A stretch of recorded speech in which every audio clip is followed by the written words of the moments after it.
En route pour demain. Présenté par Pauline Ducamp sur BFM Business et Tech & Co. C'est le petit SUV le plus vendu en Europe. Au premier semestre, c'est l'usine qui a produit le plus de voitures l'an dernier en Europe. Cette semaine, on va visiter Toyota Onna en Yaris Cross. Bienvenue dans En route pour demain.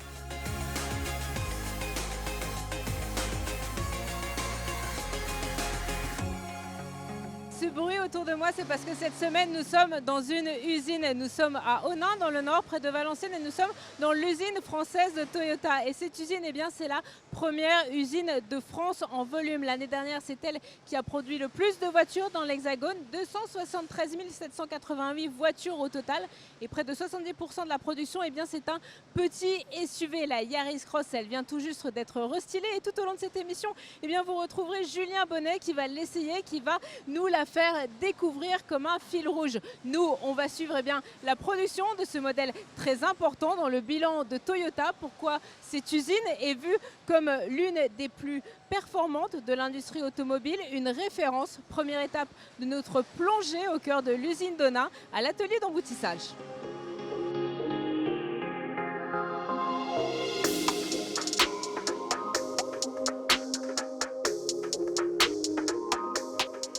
Nous sommes donc ici dans l'atelier d'emboutissage de l'usine Toyota à Onnaing. On est même à la fin de l'atelier puisque des bobines au début elles ont été découpées, elles ont été pressées et ça donne les pièces de carrosserie que vous voyez juste derrière moi et qui vont aller à l'atelier carrosserie, enfin au stockage carrosserie d'abord pour ensuite être assemblées. Et je retrouve tout de suite Valentin Truffaut. Bonjour. Bonjour.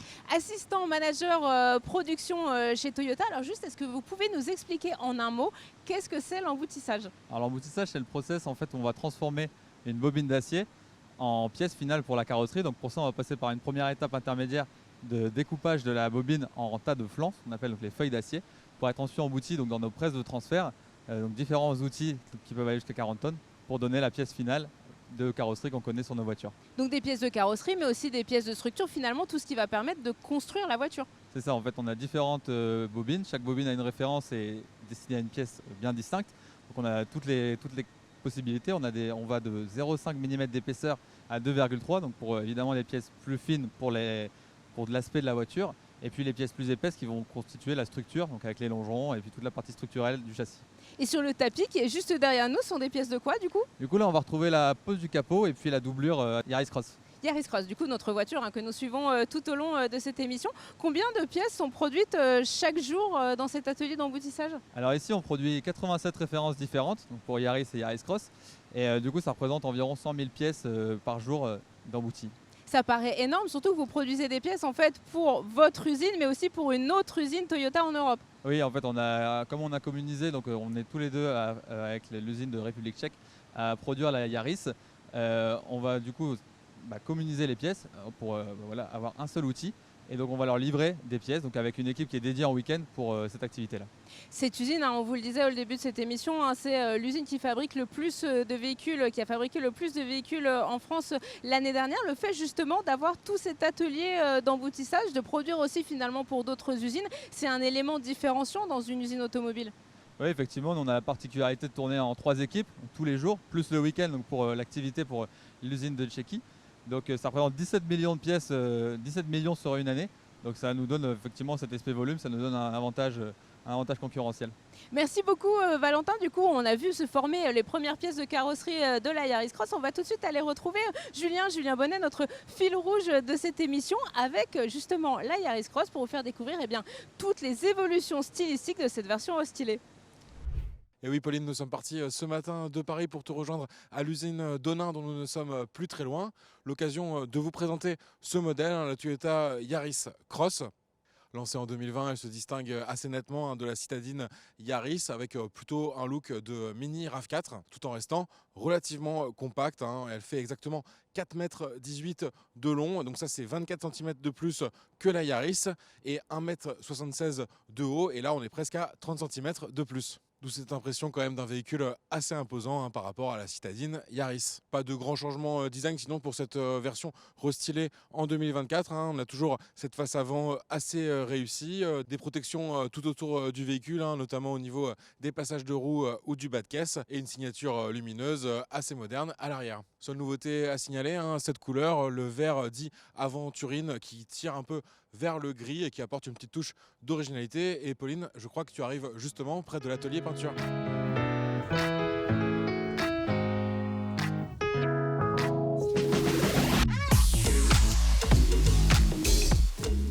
Oui Julien, je suis ici à l'atelier peinture, j'ai changé de tenue, exit le gilet orange, je suis habillée dans cette combinaison blanche et en fait ici la voiture va être peinte. Alors avant d'être peinte, il a quand même fallu assembler toutes les pièces de carrosserie que nous avons vues en fabrication tout à l'heure à l'emboutissage. Ce sont au total plus de 400 pièces qui vont permettre de faire notre Yaris Cross et ces pièces elles vont être du coup assemblées, ça va donner une caisse et ensuite elles vont arriver ici dans cet atelier. Alors la voiture va d'abord passer dans différents bains, elle va être nettoyée, passer dans différents bains pour en fait éviter tout ce qui est corrosion et ensuite elle va être peinte. Au total elle passe environ 6 heures dans cet atelier. Alors là derrière moi vous le voyez, elles sont plutôt, là c'est une voiture noire, il y avait une blanche tout à l'heure, une grise, on est sur des couleurs finalement assez classiques, il y avait une rouge quand même tout à l'heure qui est passée et donc une fois que la voiture va être peinte, il va falloir mettre tout ce qu'il y a à l'intérieur, c'est-à-dire les plastiques, les garnitures de porte, la planche de bord aussi et ça c'est l'atelier suivant qu'on va vous montrer puisque c'est une spécificité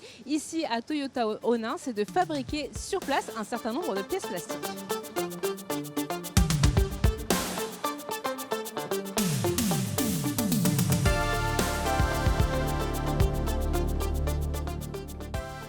Il y a un autre endroit dans cette usine où on réalise de la peinture, c'est ici dans cet atelier plastique. On va en effet peindre des pare-chocs avant, des pare-chocs arrière et ces pare-chocs en plastique qui sont produits ici et ça c'est une spécificité de l'usine d'Onin. On va aussi produire des planches de bord, des tissus, par exemple ce simili-cuir qu'on connaît bien dans les voitures, tout ça va être produit en interne ici. Bonjour Hassan Boutaibi. Bonjour madame. Vous êtes l'assistant manager de l'atelier plastique. C'est une particularité d'avoir justement un atelier plastique. Pourquoi est-ce que vous avez fait le choix d'avoir cet atelier dans l'usine? Alors c'est une particularité, mais c'est surtout aussi un avantage pour nous, en fait, producteurs d'automobiles. C'est-à-dire, alors pourquoi on a un atelier plastique aujourd'hui? C'est parce que c'est pour être, donc déjà pour garantir notre qualité donc, en interne, mais c'est surtout aussi pour garantir un lead time de production, c'est-à-dire une durée de production optimale pour nos clients, qui est l'assemblage. Parce que ça, c'est pas possible avec un équipementier qui serait de l'autre côté de la rue et qui ferait ça lui aussi. Alors, tout est possible, mais encore une fois, le lead time, donc c'est-à-dire le délai de production, est rallongé, tout simplement. Donc ici, on l'a au cœur de notre atelier. On avait la possibilité de le faire et donc on l'a fait. C'est assez particulier, le plastique, c'est beaucoup de chimie. Il y a des fours, il y a de la cuisson, on l'a vu en visitant l'atelier.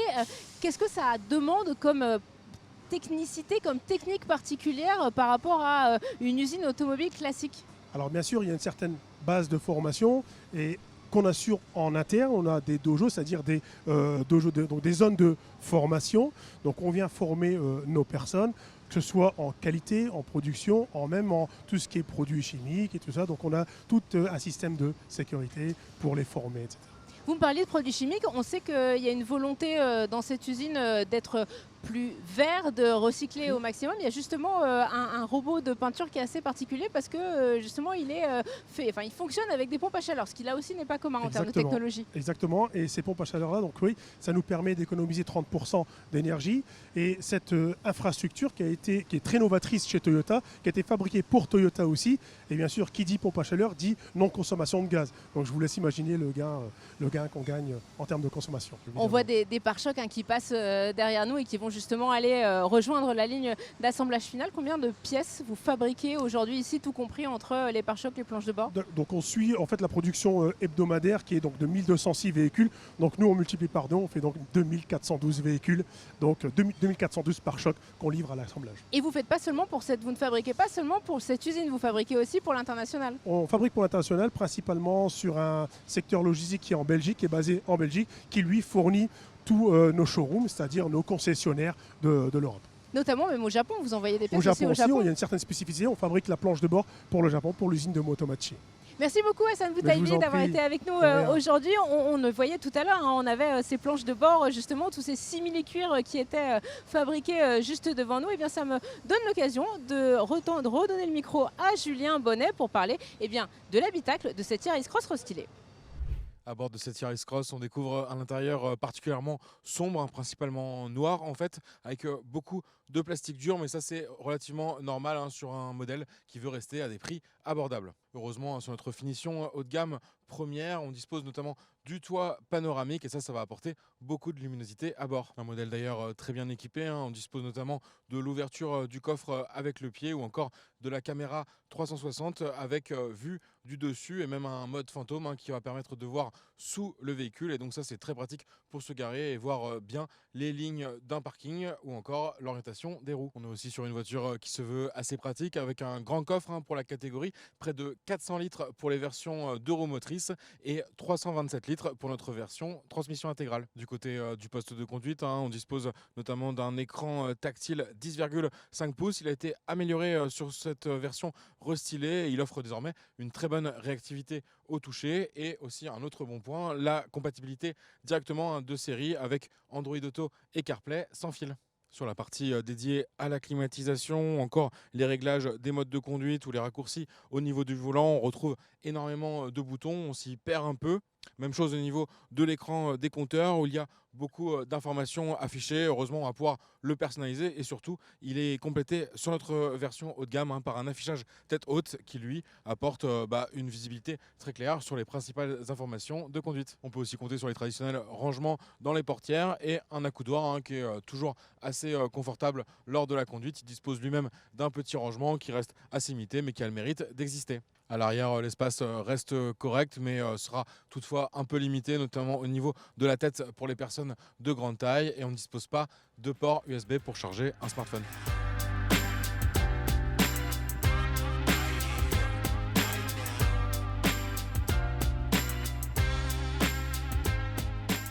Nous voici de retour à l'usine Donat sur la ligne d'assemblage. J'ai récupéré ma chasuble orange puisque nous sommes ici bien justement sur la partie finale de la construction de la voiture. On est en train de l'assembler et juste derrière moi, il y a une étape cruciale. Cette étape, c'est le mariage. Donc je suis avec Pascal Saladin. Bonjour. Bonjour. Vous êtes groupe leader en charge de l'assemblage châssis ici à Onnain. Alors qu'est-ce que c'est le mariage ?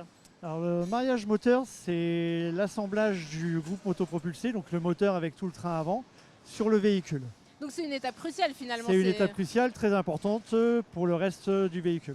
Il reste encore beaucoup de choses à faire sur la voiture une fois qu'on a fait ce mariage, qu'on a assemblé moteur et carrosserie. Alors nous, sur la ligne de châssis 2, oui, on vient à finir d'assembler le moteur, on vient mettre tout ce qui est ligne d'échappement, on vient faire tout ce qui est système de frein et ensuite la voiture arrive sur le reste de châssis 2, donc en habillage caisse, où là ils viennent serrer le support moteur et le moteur par la partie supérieure.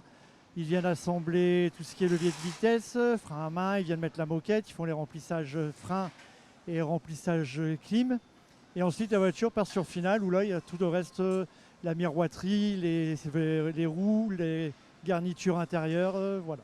Ce qui est fou, c'est que là vous me décrivez énormément d'étapes et en fait chacune de ces étapes elle va extrêmement vite. On a l'impression que vous faites ça en 30 secondes. Combien de temps ça met chaque étape, notamment le mariage ?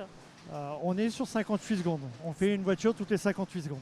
Mais alors une voiture toutes les 58 secondes, on s'imagine sur une équipe complète, ça fait beaucoup de voitures au total par équipe. On est à près de 400 voitures, c'est ça? On est à 407 véhicules par équipe. Mais les opérateurs changent de poste régulièrement. On ne fait pas toute la journée, on ne fait pas toute la journée du mariage ou toute la journée un autre assemblage. Non, on fait un maximum de rotations sur la journée. Donc on essaye de faire 4 rotations sur la journée, une par carton.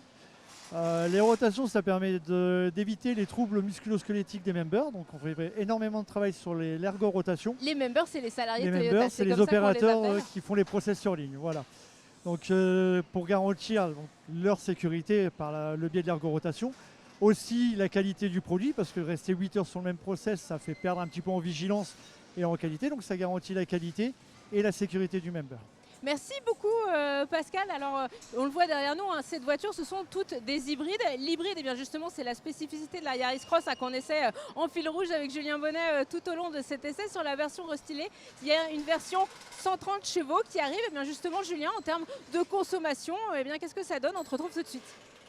Et oui, la vraie nouveauté sur cette Yaris Cross restylée 2024, c'est un nouveau moteur, un 130 chevaux, qui vient compléter le moteur déjà proposé au catalogue, 116 chevaux, donc avec un peu plus de puissance.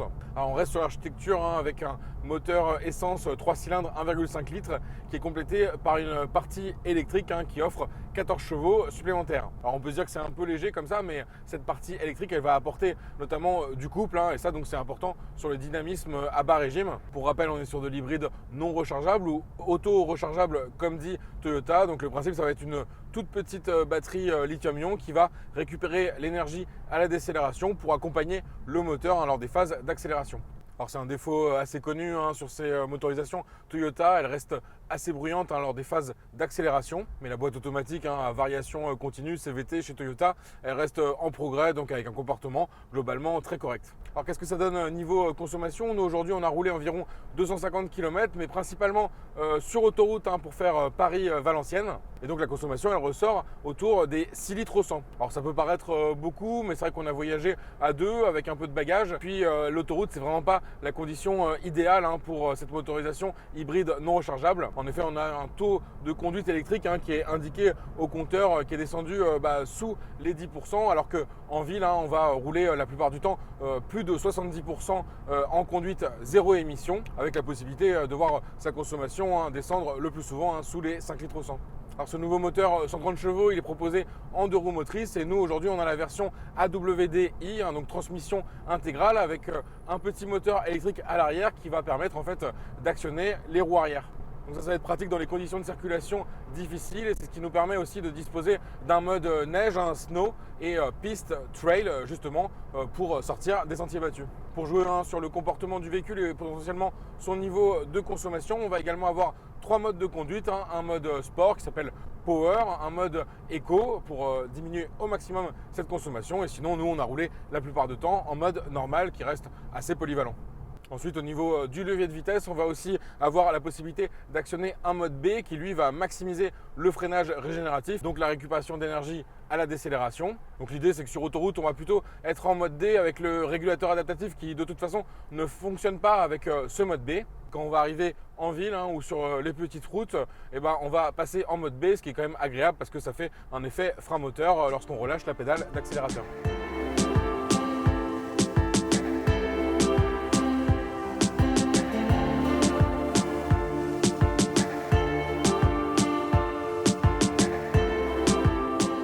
Merci beaucoup Julien. Bon, on le voyait à l'instant, je pense que tu n'es pas très loin de l'usine. Alors dans cette usine où nous sommes depuis le début de cette émission, on voit il y a près de 5000 salariés et on va tout de suite évoquer avec notre prochain invité comment tous ces salariés peuvent faire en sorte de produire encore plus efficacement des Yaris. C'est la Yaris Cross que nous essayons depuis le début de cette émission. Rodolphe Delaunay, bonjour. Bonjour. Vous êtes alors direct président Toyota Motor Manufacturing France, c'est un petit peu long à dire. Merci beaucoup de nous accueillir dans votre usine aujourd'hui. Est-ce que vous pouvez nous expliquer cette usine, on l'a dit depuis le début de cette émission, c'est celle qui a produit le plus de voitures en France l'année dernière. Quelle est sa place dans le réseau industriel Toyota, alors en Europe mais aussi dans le monde? Alors, on est l'usine la plus productive dans le monde de Toyota avec une seule ligne, 2 modèles et une voiture toutes les 58 secondes. Donc c'est-à-dire qu'au maximum, on produit un peu plus de 60 véhicules par heure. Ça fait 1250 véhicules par jour. Et dans le monde Toyota, voire dans le monde industriel automobile tout court, c'est l'usine la plus productive, une ligne, 2 modèles. Justement, on les voit, les voitures, elles sortent derrière nous. Là, on est sur la ligne qualité. Justement, ce côté benchmark, c'est quoi pour vous le facteur différenciant qui fait que cette usine-là, elle est souvent citée en exemple au sein de votre groupe, mais aussi chez vos concurrents que vous connaissez bien d'ailleurs? Et en fait, c'est un tout. La philosophie Toyota, on ne peut pas regarder que l'usine. Alors, lors de la création, l'usine, elle était 30% plus petite que la majorité des usines, avec 17 hectares de surface couverte. Et le système Toyota, c'est le TPS, le Toyota Production System, toute la logistique, l'ordonnancement qui va avec. Et Toyota, c'est aussi un partenariat avec les fournisseurs. Donc c'est tout un système, tout un écosystème qui fait qu'aujourd'hui, Toyota est numéro 1 et que TMMF est bien positionné. Et on est au cœur de l'Europe, on est au cœur des clients, on est au cœur de nos fournisseurs. Donc on est idéalement placé dans un rayon de 200 km. Justement, vous évoquez cet environnement concurrentiel. Là, on a beaucoup parlé ces derniers temps, par exemple, de la nouvelle presse de Tesla qui a révolutionné tout le côté emboutissage. Justement, des constructeurs historiques se sont bien regardés ce que faisait le constructeur californien. Vous, c'est quoi pour vous les prochaines grosses évolutions qui vont arriver dans cette usine et qui vont changer la donne? Alors, nous, la philosophie, c'est d'offrir la mobilité pour tous et qu'elle soit accessible au plus grand nombre. Et dans la philosophie de TMMF, mais en lien avec la stratégie du groupe, c'est de garder notre flexibilité. Un peu comme on a introduit l'hybride en 2012. Quand on a introduit l'hybride en 2012, peu de gens y croyaient, mais on a démarré avec 10%, 25 000 véhicules hybrides. Et aujourd'hui, 100% de notre production est hybride. Donc dans les années futures, dans nos prochains modèles, notre prochaine plateforme, on veut qu'elle soit avant tout flexible, et bien surtout pour répondre à la demande commerciale et de répondre aux attentes des clients. Flexible, ça veut dire que vous pourriez refaire peut-être un peu plus de moteur thermique si c'était demandé, ou faire peut-être plusieurs voitures. Vous faites déjà Yaris et Yaris Cross, c'est la même plateforme, mais c'est 2 modèles différents. Faire peut-être demain 3 modèles, 4 modèles sur une même ligne. Alors dans ici. l'idéal, si demain la tendance continue, alors pour l'instant la règle en 2035 c'est 0 émission. Donc pour l'instant on sera obligé de tendre vers cette règle. Et dans l'absolu, ce sera de démarrer un modèle qui soit électrique, alors à définir dans quelle date, mais c'est de garder cette flexibilité pour ne pas donner une technologie 100% électrique et que ça ne correspond pas à la demande dans un premier temps. Aujourd'hui, nos modèles sont 100% hybrides et ils se vendent bien. L'année dernière, on a produit 200 000 Yaris Cross, c'est le modèle le plus produit en France. Nous sommes l'usine qui avons le plus produit avec plus de 273 000 véhicules. Cette année, notre objectif, c'est de produire 280 000 véhicules 100% hybrides. Voiture électrique, ça veut dire que cette usine, demain, il y aura une voiture électrique qui sera affectée. Tout dépend potentiellement de la demande du client, demain comment elle sera, mais en tout cas, ce que je peux vous dire, c'est que TMMF, on sera prêt. Et aujourd'hui, on est prêt à suivre la réglementation 2035, zéro émission. Est-ce que c'est possible du coup sur la même ligne de faire par exemple de la Yaris Cross hybride et puis de faire un autre modèle électrique Bon, on l'a déjà produit par le passé parce que historiquement TMF faisait que des Yaris et en 2022 on a introduit la Yaris Cross, donc c'est-à-dire qu'on a introduit un deuxième modèle sur une seule ligne de production. Donc en termes de flexibilité, on est prêt, on l'a démontré, une ligne de modèles, donc il n'est pas impossible que demain on soit capable de faire de l'hybride, voire de l'électrique. La dernière question, vous me disiez à l'instant 280 000 voitures cette année. Vous pouvez pousser le curseur un peu plus loin et aller à 300 000 ou là vraiment on est plein dans cette usine? Notre capacité complète de production, on est à 300 000. Donc on peut aller jusqu'à 300 000 véhicules par an. Merci beaucoup Rodolphe Delaunay d'avoir été avec nous aujourd'hui, de nous avoir reçus. Je pense que Julien Bonnet est arrivé à l'usine d'Onain. Il doit s'être garé sur le parking devant l'usine. Je vais le retrouver tout de suite puisque comme on parlait de nouveaux modèles, de la Yaris Cross, eh bien on va parler des tarifs de cette version stylée.